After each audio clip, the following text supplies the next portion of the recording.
आप सभी का स्वागत है हमारे YouTube चैनल पर। दोस्तों, क्या कमबैक देखने को मिला है आज मार्केट में। 2 दिन की लगातार भयानक गिरावट के बाद आज बुल्स और बियर्स की लड़ाई में बुल्स ने बाजी मार ली है।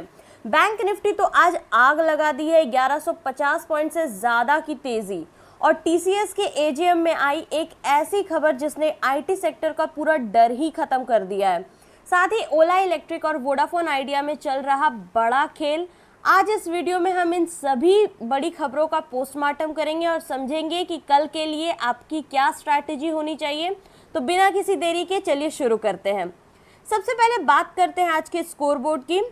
अगर हम सेंसेक्स की बात करें तो अपने दिन के लो से 550 पॉइंट्स रिकवर होकर 73,927 पर क्लोज हुआ, लगभग 0.55% की बढ़त के साथ।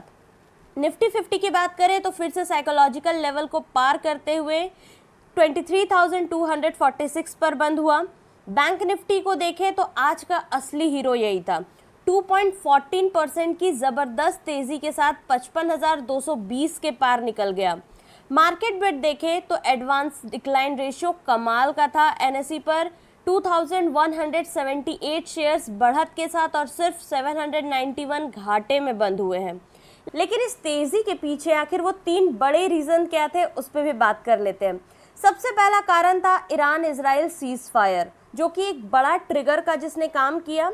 ग्लोबल मार्केट से सबसे बड़ी राहत आई है। ये ईरान और इजराइल दोनों ने एक दूसरे पर डायरेक्ट स्ट्राइक्स को रोकने का यानी म्यूचुअल हाल्ट का अनाउंसमेंट किया है। दूसरा कारण था क्रूड ऑयल का कूल डाउन। टेंशन कम होते ही ब्रेंट क्रूड 2% से ज़्यादा टूटकर $92 के पास आ गया, जो कि इंडिया के लिए सबसे बड़ी खुशखबरी है। तीसरा कारण था रुपये का मेगा जंप। ऑयल प्राइसेस गिरते ही हमारा जो रुपया है वो डॉलर के मुकाबले 24 पैसे मजबूत होकर 95.47 पर ओपन हुआ। अब आते हैं आज की सबसे बड़ी कॉर्पोरेट खबर पर, टीसीएस का annual general meeting.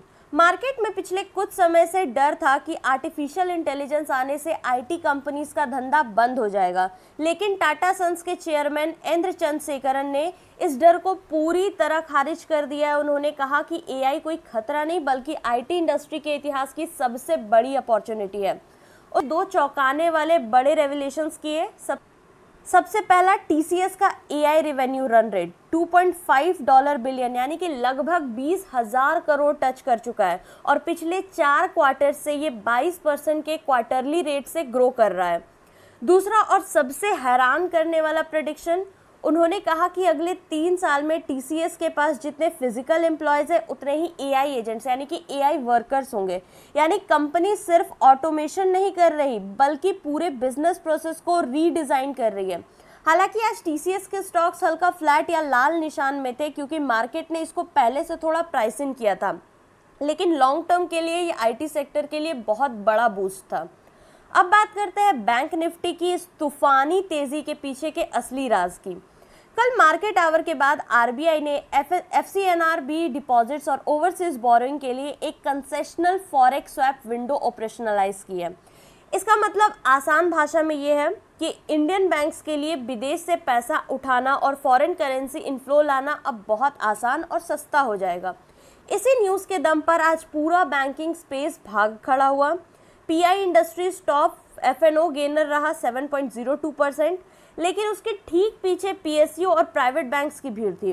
Bank of Baroda 5.63%, bank of India 5.58%, ICICI bank 2.11% और एसबीआई 2.07% में हैवी वॉल्यूम के साथ बाइंग हुई है।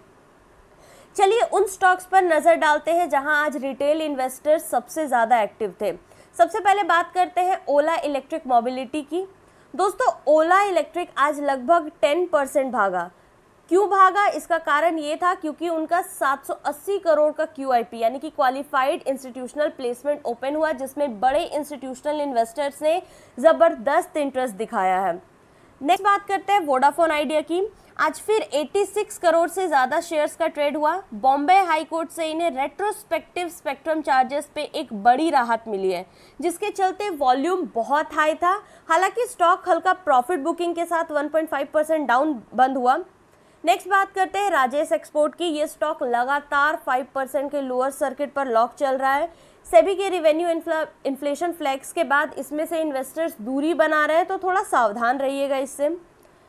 मार्केट ने टेक्निकल चार्ट्स पर 23,000 से 23,050 के क्रिटिकल सपोर्ट को बहुत अच्छे से होल्ड किया है। जब तक निफ्टी 23,000 के ऊपर है तब तक हर गिरावट पर खरीदारी का मौका बन सकता है। कल के लिए फोकस कीजिए यूएस सीपीआई डेटा पर, जो अगला बड़ा ग्लोबल ट्रिगर होगा। आपको क्या लगता है दोस्तों, क्या निफ्टी यहाँ से नया हाई बनाएगा या ये सिर्फ एक टेम्पररी बाउंस था? मुझे कमेंट सेक्शन में आपकी राय ज़रूर से बताइएगा। मिलते हैं आप सभी से अपने अगले वीडियो में, तब तक के लिए happy trading. Thank you very much for watching the video.